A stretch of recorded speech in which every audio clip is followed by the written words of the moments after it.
The Adventures of Huckleberry Finn by Mark Twain. Chapter 26. Well, when they was all gone, the king, he asked Mary Jane how they was off for spare rooms, and she said she had one spare room, which would do for Uncle William, and she'd give her own room to Uncle Harvey, which was a little bigger, and she would turn into the room with her sisters and sleep on a cot, and up garret was a little cubby with a pallet in it. The king said the cubby would do for his valet, meaning me. So Mary Jane took us up, and she showed them their rooms, which was plain but nice. She said she'd have her frocks and a lot of other traps took out of her room if they was in Uncle Harvey's way, but he said they weren't. The frocks was hung along the wall, and before them was a curtain made out of calico that hung down to the floor. There was an old hair trunk in one corner and a guitar box in another, and all sorts of little knick-knacks and gimcracks around, like girls brisking up a room with. The king said it was all the more homely and more pleasanter for these fixin's, and so don't disturb them. The duke's room was pretty small, but plenty good enough, and so was my cubby. That night they had a big supper, and all them men and women was there, and I stood behind the king and the duke's chairs and waited on them, and the niggers waited on the rest. Mary Jane, she sat at the head of the table, with Susan alongside of her, and said how bad the biscuits was, and how mean the preserves was, and how ornery and tough the fried chickens was, and all that kind of rot, the way women always do for to force out compliments, and the people all knowed everything was tip-top, and said so, said, how do you get biscuits to brown so nice, and where, for the land's sake, did you get these amazing pickles, and all that kind of humbug talky-talk, just the way people always does at a supper, you know. And when it was all done, me and the harelip had supper in the kitchen off of the leavings, whilst the others was helping the niggers clean up the things. The harelip, she got to pumping me about England, and blessed if I didn't think the ice was getting mighty thin sometimes. She says, "Did you ever see the king?" "Who, William IV? Well, I bet I have. He goes to our church." I knowed he was dead years ago, but I never let on. So when I says he goes to our church, she says, "What, regular?" "Yes, regular. His pew's right over opposite ourn, on the other side of the pulpit."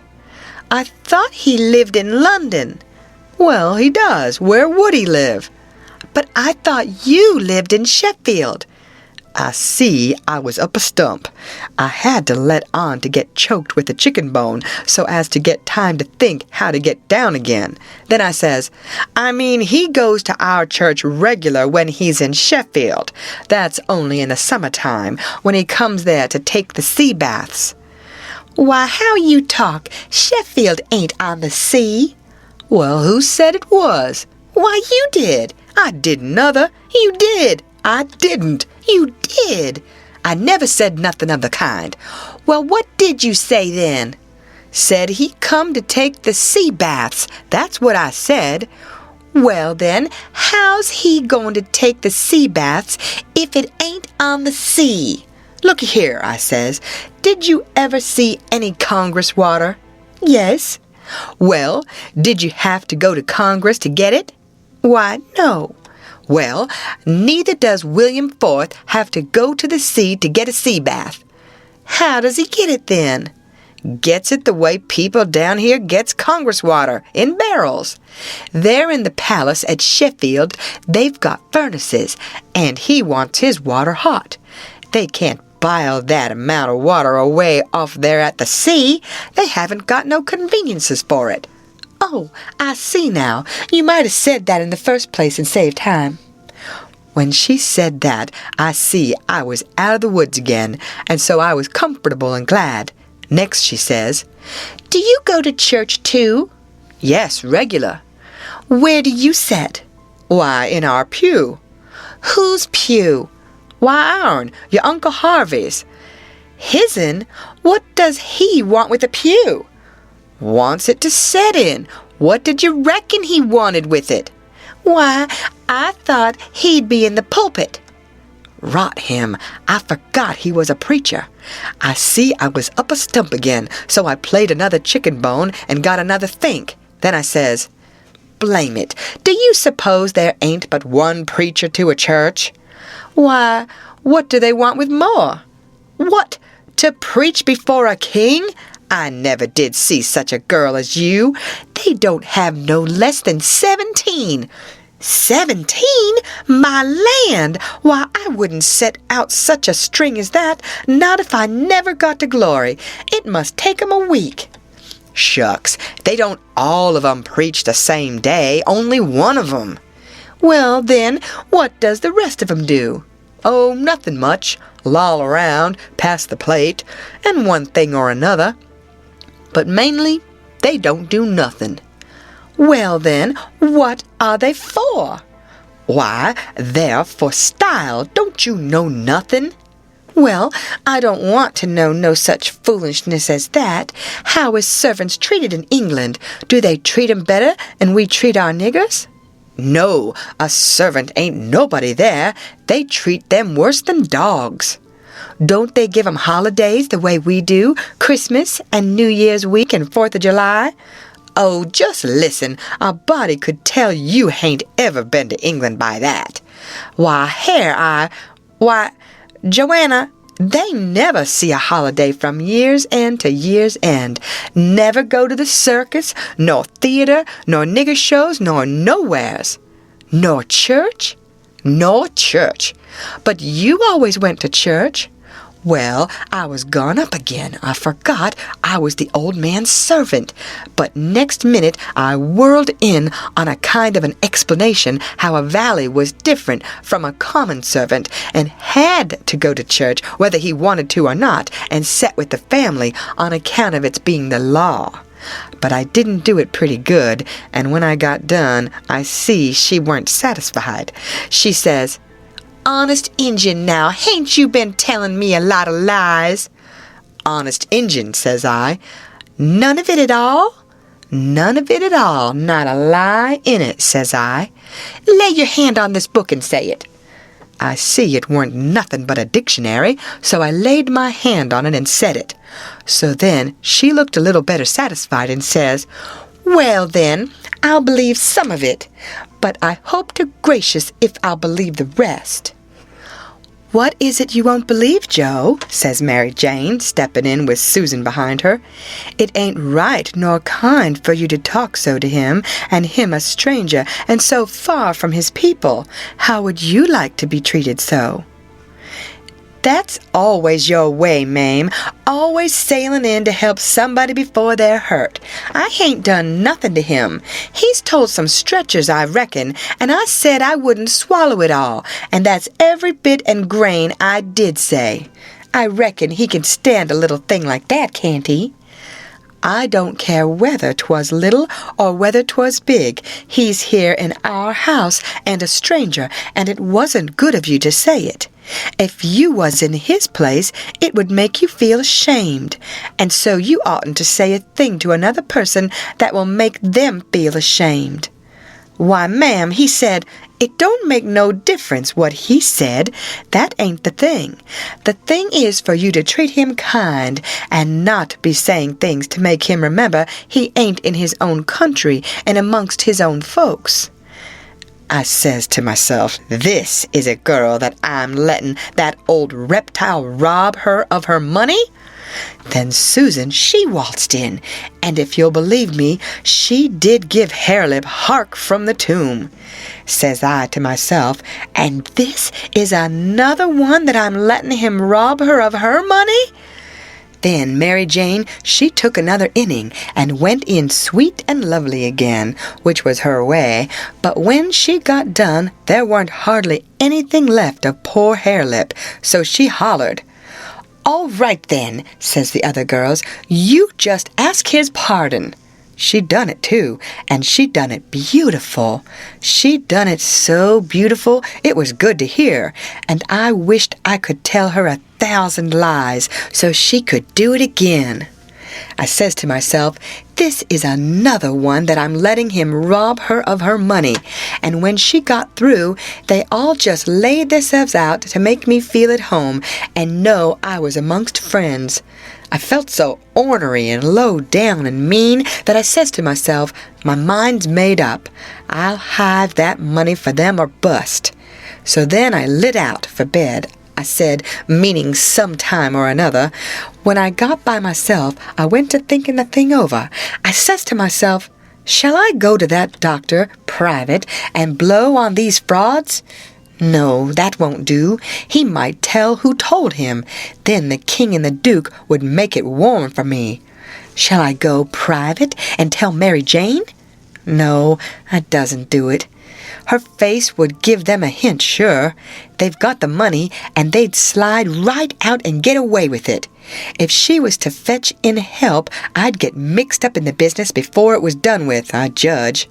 No, there ain't no good way but one.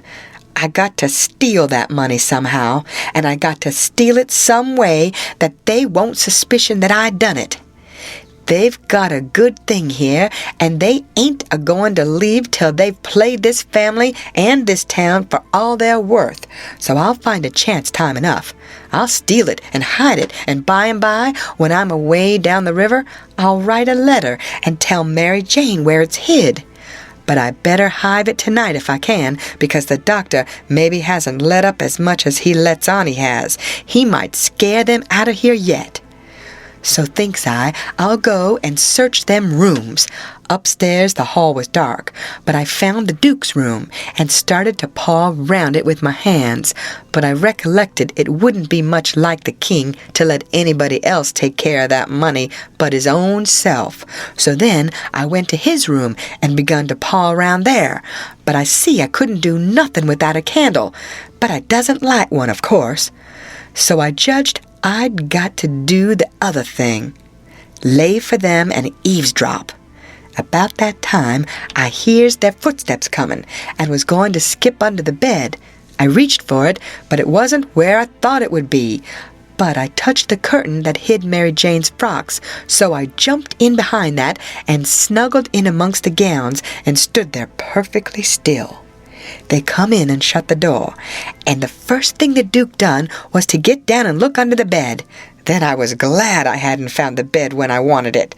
And yet, you know, it's kind of natural to hide under the bed when you are up to anything private. They sits down then, and the king says, "Well, what is it?" And cut it middlin' short, because it's better for us to be down there a whooping up the morning than up here giving 'em a chance to talk us over. Well, this is it, Capet. I ain't easy. I ain't comfortable. That doctor lays on my mind. I wanted to know your plans. I've got a notion, and I think it's a sound one. What is it, Duke? That we better glide out of this before 3 in the morning and clip it down the river with what we've got.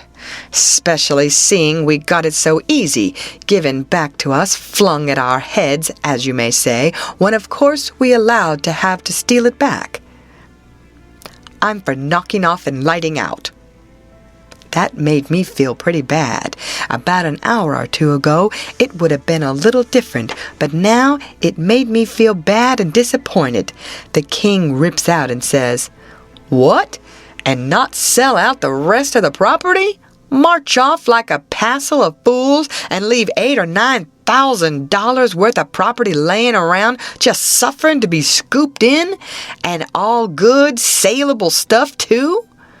The Duke, he grumbled, said the bag of gold was enough, and he didn't want to go no deeper, didn't want to rob a lot of orphans of everything they had. "Why, how you talk," says the king. "We shan't rob 'em of nothing at all but just this money. The people that buys the property is the sufferers, because as soon as it's found out that we didn't own it, which won't be long after we've slid, the sale won't be valid, and it'll all go back to the estate. These here orphans 'll get their house back again, and that's enough for them. They're young and spry and can easy earn a living. They ain't a-going to suffer. Why, just think, there's thousands and thousands that ain't nigh so well off. Bless you, they ain't got nothing to complain of." Well, the king he talked him blind, so at last he give in and said all right, but said he believed it was blamed foolishness to stay, and that doctor hanging over them. But the king says, "Cuss the doctor. What do we care for him? Hain't we got all the fools in town on our side? And ain't that a big enough majority in any town?" So they got ready to go downstairs again. The Duke says, "I don't think we put that money in a good place." That cheered me up. I'd begun to think I weren't going to get a hint of no kind to help me. The king says, "Why?" "Because Mary Jane'll be in mourning from this out, and first you know the nigger that does up the rooms will get an order to box these duds up and put 'em away, and do you reckon a nigger can run across money and not borrow some of it?" "Your head's level again, Duke," says the king, and he comes a-fumbling under the curtain 2 or 3 foot from where I was. I stuck tight to the wall and kept mighty still, though quivery, and I wondered what them fellows would say to me if they catched me, and I tried to think what I'd better do if they did catch me. But the king, he got the bag before I could think more than about a half a thought, and he never suspicioned I was around. They took and shoved the bag through a rip in the straw tick that was under the feather bed, and crammed it in a foot or 2 amongst the straw, and said it was all right now, because a nigger only makes up the feather bed, and don't turn over the straw tick only about twice a year, and so it warn't in no danger of getting stole now. But I knowed better. I had it out of there before they was halfway downstairs. I groped along up to my cubby and hid it there till I could get a chance to do better. I judged I better hide it outside of the house somewheres, because if they missed it, they would give the house a good ransacking. I knowed that very well. Then I turned in, with my clothes all on, but I couldn't have gone to sleep if I'd have wanted to. I was in such a sweat to get through with the business. By and by, I heard the king and the duke come up, so I rolled off my pallet and laid with my chin at the top of my ladder and waited to see if anything was going to happen, but nothing did. So I held on till all the late sounds had quit and the early ones hadn't begun yet, and then I slipped down the ladder. End of chapter.